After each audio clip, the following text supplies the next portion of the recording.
Salut, on se retrouve pour cette petite vidéo sur les nœuds. Alors c'est la deuxième parce que la première était pas vraiment top au niveau de la qualité sonore vidéo et de la visibilité pour les nœuds. Donc je fais celle-ci en essayant d'améliorer. Donc n'hésitez pas à me dire si elle est meilleure ou complètement ratée, que vous y voyez plus clair ou carrément pas plus. Et puis ben, ça, c'est l'occasion de me faire une petite révision parce que oui, je pars la semaine prochaine pour 2 semaines entre du VTT de descente, de Via Ferrata et de la grimpe en falaise à côté de Briançon. Donc la petite révision. Allez, on voit ça tout de suite après l'intro.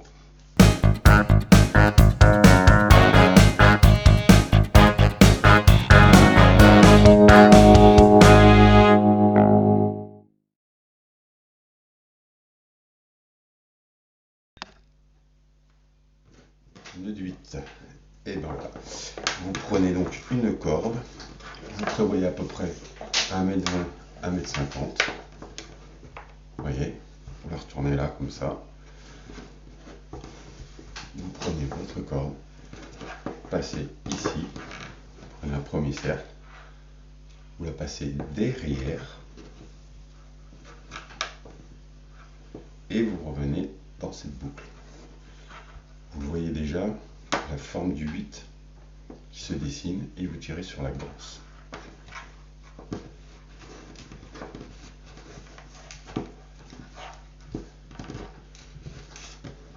Vous avez votre ganse et vous voyez ici le nœud de 8.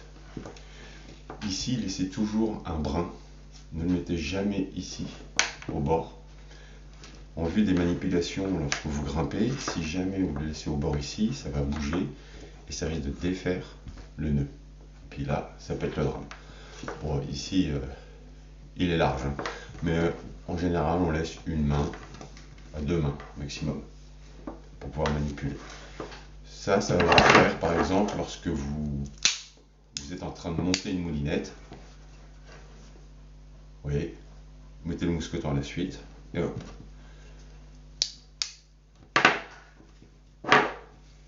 Vous avez aussi le nœud de 8 lorsque vous allez vous encorder.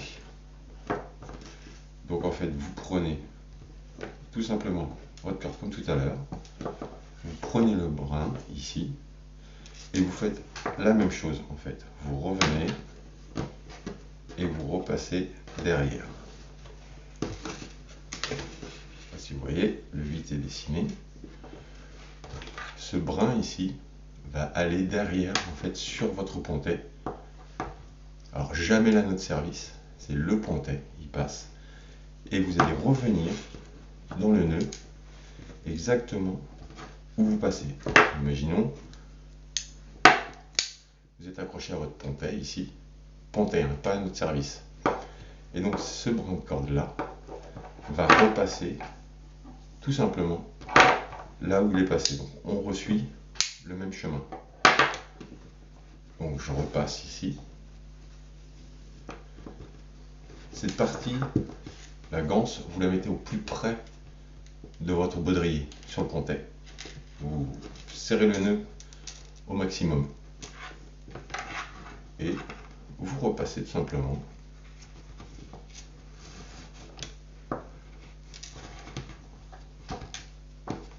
Et je repasse ici.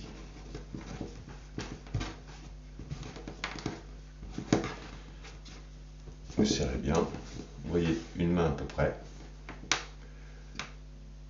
Vous avez votre nœud de 8 avec la ganse. Ce qui est souvent conseillé mais non obligatoire, c'est de laisser un peu plus de brin ici pour faire ce qu'on appelle un nœud d'arrêt, un pêcheur en fait. On le verra plus tard. Donc je vous remonte les deux méthodes. Donc ceci, vous passez derrière et ici, vous voyez, le 8 qui se dessine, votre ganse et votre nœud de 8. Sur un pontet, c'est pas plus compliqué, ça suit la même méthode. Donc je passe derrière, la volonté étant de faire un nœud de 8 Et voilà.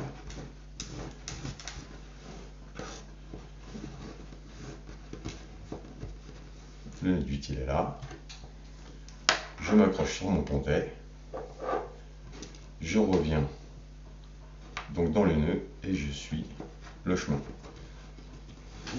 Tout en veillant à mettre au plus près le nœud, proche du baudrier, le pontet. Je ressuis la corde tout simplement.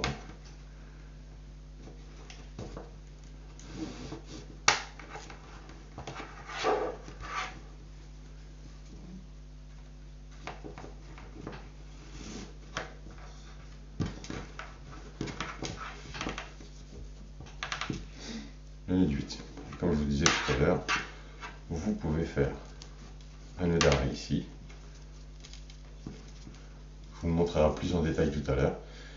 Le pêcheur viendra au bord ici, tout en laissant après lui toujours une main. D'accord? Voilà, ça c'était pour le nœud de 8.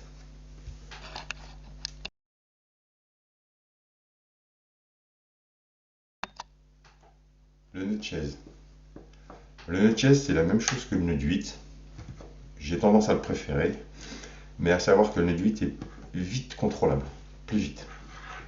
Il consomme un peu plus de cordes que le nœud de chaise, mais les deux se valent. À une différence près, le nœud de chaise est beaucoup plus facile à défaire en cas de plomb, disons qu'il soit mis en tension parce que vous avez chuté ou il va se mettre en tension le nœud. Le nœud de chaise va se défaire bien plus facilement qu'un nœud de 8. Alors en fait, on suit le principe, vous devez le connaître celui-là, c'est le coup du je fais le tour de l'arbre. Donc vous voyez, vous avez un terrier, on dit que ça c'est le terrier. L'arbre est ici, et vous avez votre brin là. Donc, toujours vous passez par-dessus, ici. Vous passez en dessous. Vous allez faire le tour de l'arbre. Et vous revenez à l'intérieur du terrier.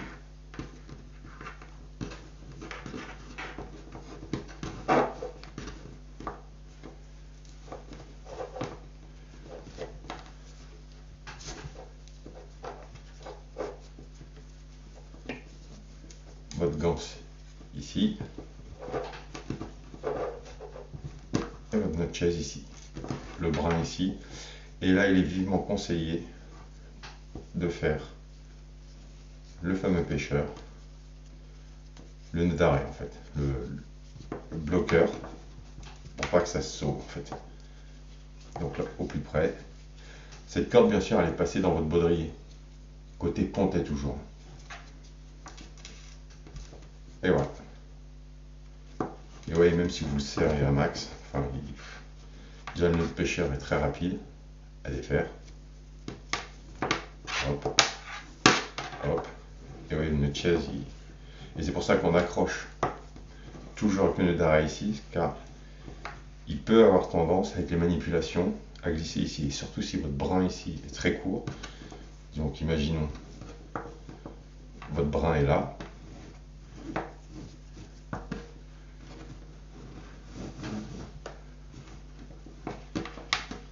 S'il est très court, il peut glisser.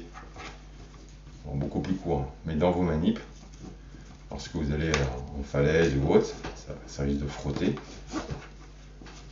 C'est pour ça qu'on laisse jamais un petit brin ici. Si vous voyez la longueur. Avec les manips, en fait, ils peuvent venir à se défaire. Et si ça arrive, il n'y a plus de nœud. Et ça peut être catastrophique. Je vous le remontre. Donc vous passez dans votre pontet, de ce côté-là, ce brin. Toujours au-dessus. Et le brin passe toujours sur la corde. Vous allez vous passer ici, donc dans le terrier. Vous sortez du terrier, vous faites le tour de l'arbre, vous voyez, passez en dessous, et vous revenez dans le terrier.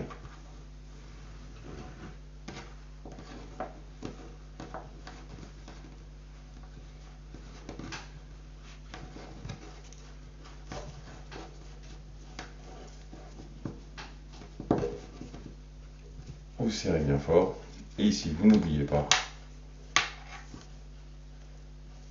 le nœud du pêcheur. Ça c'est primordial. Faut pas que la corde se débine lors de vos manips. Alors le nœud du pêcheur, je vous montrerai plus en détail tout à l'heure. Mais voilà. Voilà la forme. Un nœud de chaise.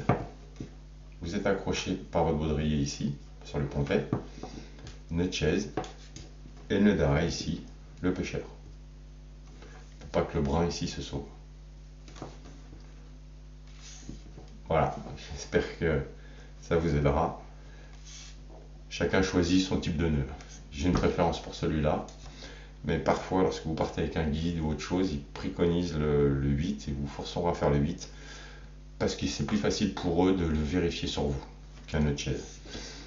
Je trouve que c'est facile aussi à avoir, un nœud de chaise. Bref, c'est les normes en fait, d'alpinisme et autres. Il y a des règles et ils sont contraints de les suivre.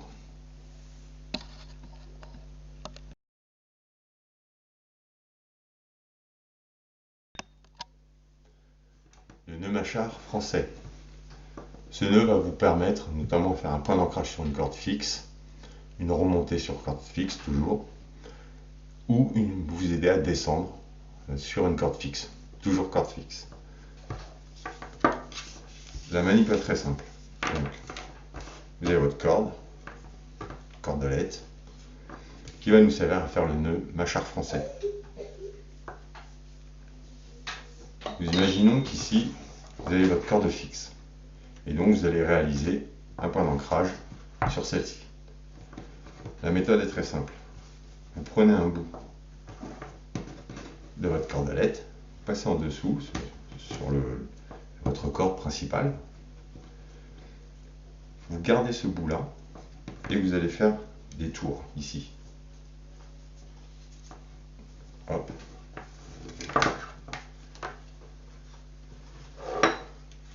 Vous voyez, je fais le tour de la corde. Je continue. Je peux en faire 4 ou 5 selon la longueur. Ici, c'est une corde de 2. Mais les cordelettes, c'est à votre usage. Entre 2 et 5. Donc on va faire votre usage. 1 mètre, 1 mètre 5. 2 mètres selon les cas. Ici. Et donc vous faites 5-6 tours en max. C'est pas la peine d'en faire non plus des 100 et des 1000. Et vous allez passer l'extrémité de votre cordelette dans la boucle que vous avez laissée plus haut. Et donc vous serrez tout bien ça.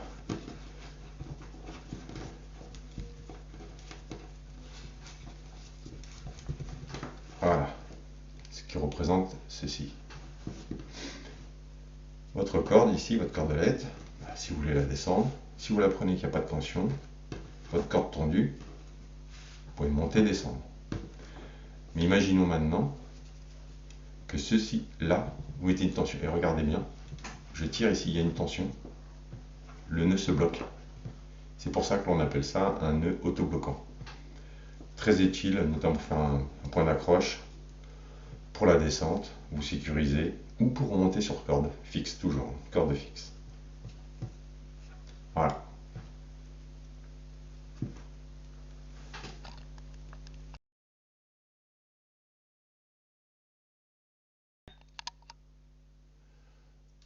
On va voir le nœud Bachmann maintenant. Donc vous aurez besoin d'une cordelette, toujours sur une corde fixe, ici par cette corde blanche, on simule une corde fixe, et d'un mousqueton. On va venir en fait positionner le mousqueton autour de la corde fixe avec la cordelette. Ce nœud est aussi autobloquant. À deux, ça peut servir de pédalier ce type de nœud est aussi utilisé lors des descentes ou d'une remontée sur corde, fixe toujours. Donc la première manip est de passer ici votre corde dans le mousqueton. Une fois que c'est passé, vous allez faire le tour de la corde avec la cordelette, tout en veillant à prendre à la fois la corde et le mousqueton, comme ceci. Vous voyez, je suis pris dans le mousqueton ici, et je fais le tour en prenant mousqueton et la corde fixe.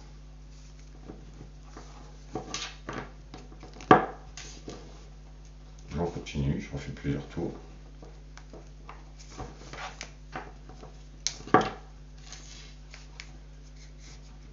Hop.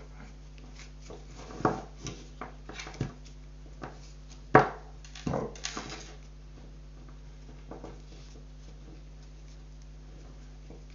Et hop. Ah. On a bien, j'ai pris le mousqueton est pris avec la corde ici. Là, votre corde fixe, donc elle est tendue. Hein. Vous êtes certainement accroché là d'ailleurs, par ce côté-là au baudrier. Et donc là, pareil comme l'autre, si vous avez besoin, notamment pour une remontée, je vous montre, hop, ça monte. Vous avez besoin de descendre, ça descend.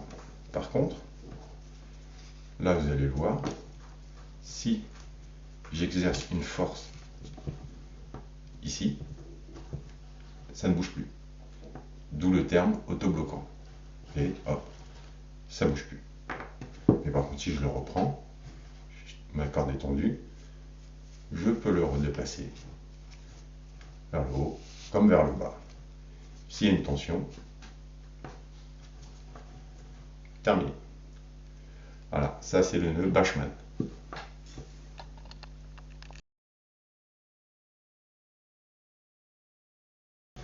Le nœud du pêcheur. Comme je vous ai ici sur cette cordelette, vous voyez, j'ai deux nœuds de pêcheur en fait, en opposition. Ce qui permet de fermer ma cordelette. Comme ils sont autobloquants, ça ne bouge strictement pas. Je vous montrerai ça tout à l'heure, avec notamment les mâcheurs français ou les Bachmann. Comment c'est fait pour pouvoir joindre les cordes. Souvent on utilise le nœud du pêcheur en fait pour joindre deux cordes, et aussi en nœud d'arrêt comme on a vu tout à l'heure. Donc comment on fait? C'est très facile.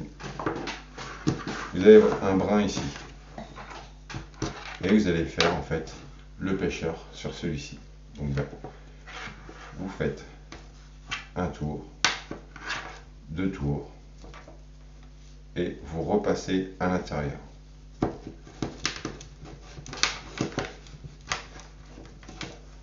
Hop, hop, vous serrez bien. Voilà. Ça vous permet de pouvoir naviguer ici. Mais là, la corde elle est libre. Donc imaginez si vous en mettez un autre. Là, je fais un autre pêcheur ici. Quand ils vont venir se serrer, la corde ne bougera plus. C'est ce qu'on appelle un autobloquant. Il se bloque lui-même entre les deux. Et ça permet de fermer votre cordelette comme celle-ci. Je vais vous le montrer plus en détail. Ça me sert notamment pour faire les mâchards français. Je vous les déplie. Vous voyez ici, en fait ce sont deux pêcheurs ici. Je vous les desserre pour vous montrer un peu plus facilement. Vous voyez? Et en fait, quand ils viennent se mettre comme ça, ils se bloquent. Et en fait, comme ça, j'ai fermé ma cordelette. Là, elle ne bouge plus. Voilà pour le nœud pêcheur.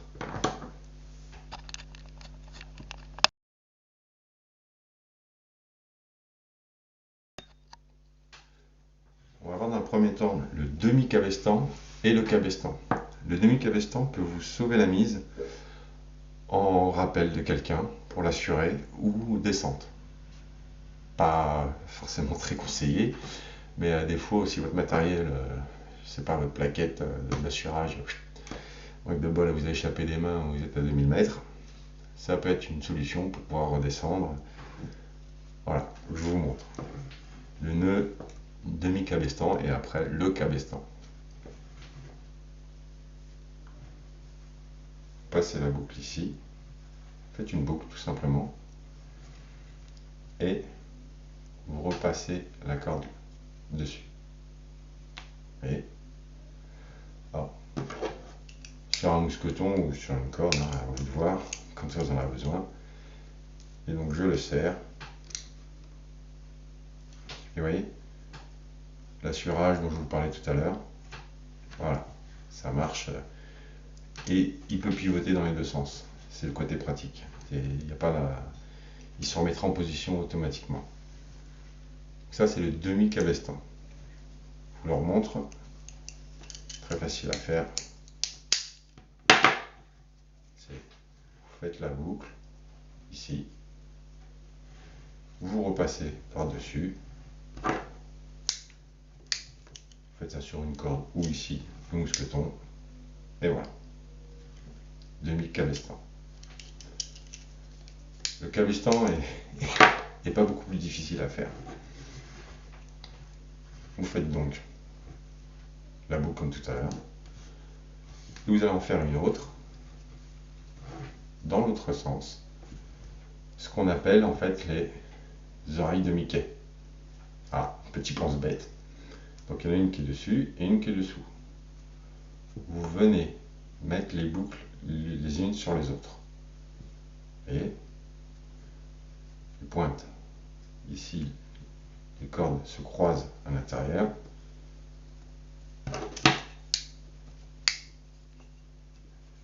Vous serrez.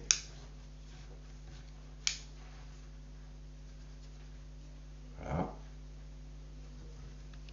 Ça, c'est le cabestan. Je vous remontre les oreilles de Mickey. Donc c'est très simple. Une boucle dans un sens, passez par-dessus, ici.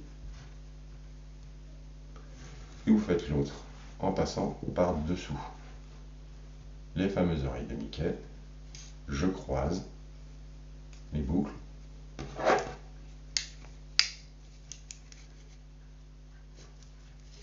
Et je viens mettre en tension. Voilà pour le cabestan.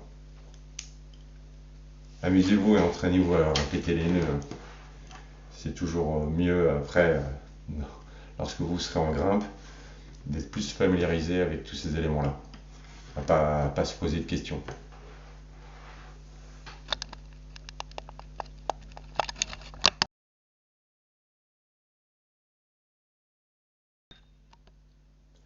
Le nœud papillon. Ça permet de réaliser une boucle sur une corde, isoler une corde abîmée. Par exemple, si je suis abîmé, ben je peux réaliser un nœud papillon pour isoler la partie abîmée, qui est risquée en fait, et pouvoir continuer à grimper. Bon, bien sûr, la corde, il faudra la réviser une fois au retour à la maison. Hein. Mais voilà, sur place, la frotter un peu, vous voyez que ça, les bras en haut, vous pouvez l'isoler avec un nœud papillon. Alors, comment on fait ce nœud papillon? Vous avez trois méthodes. Donc, vous prenez votre main, faites un tour, faites un deuxième tour, et vous allez chercher ce brin et le passer à l'intérieur.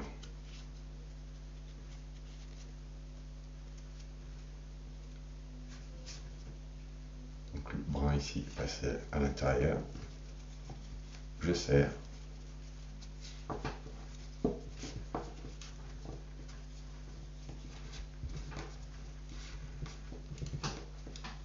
Le nœud papillon est fait.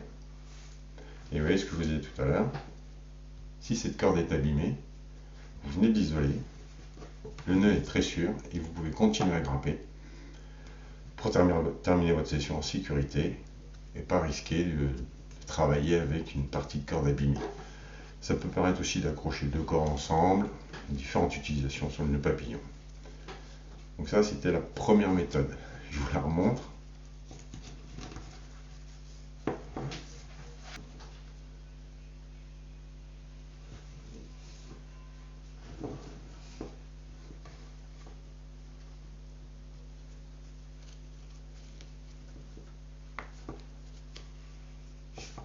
Placer la ganse comme ceci.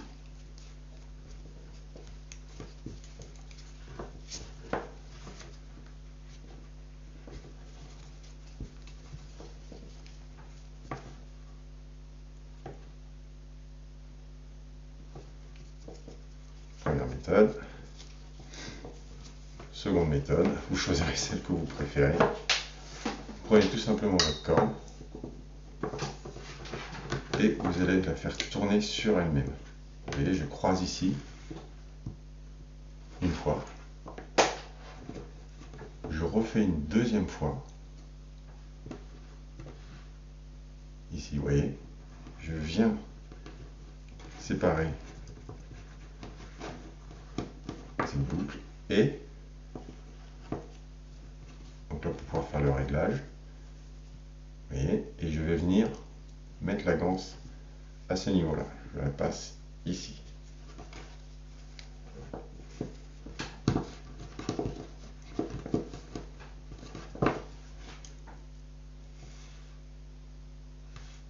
On recommence.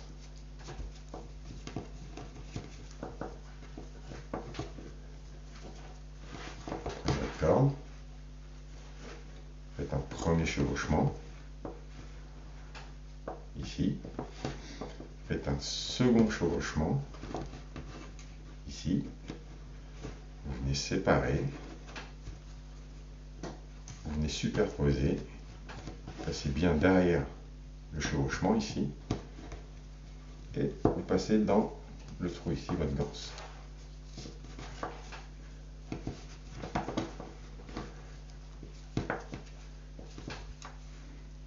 Votre nœud papillon.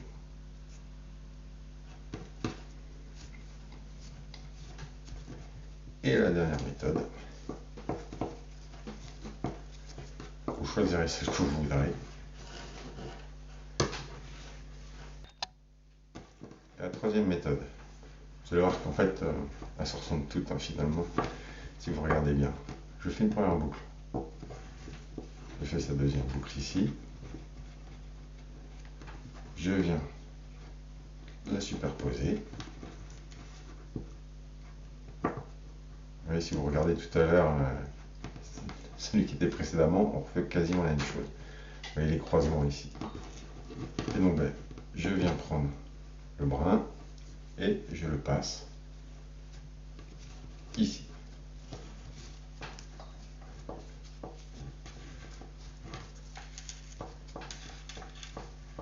Et voilà. On commence.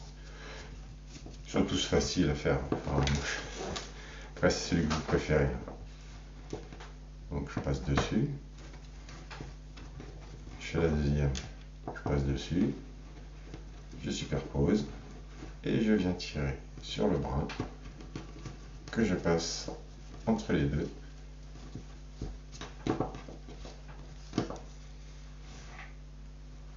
Et voilà. Nœud papillon.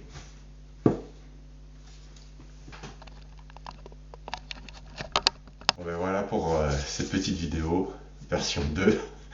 J'espère qu'elle vous aura aidé. N'hésitez pas à renouveler les mouvements pour vraiment les maîtriser. Je le redis, je ne suis pas un professionnel de la grimpe, je ne travaille même pas dans un acrobranche, c'est pas du tout ça.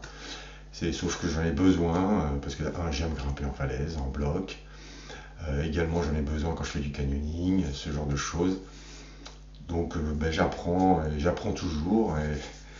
Donc n'hésitez pas à faire vos commentaires. J'espère que celle-ci sera plus satisfaisante que la première et qu'elle vous aura aidé à faire vos aventures. Allez, à bientôt.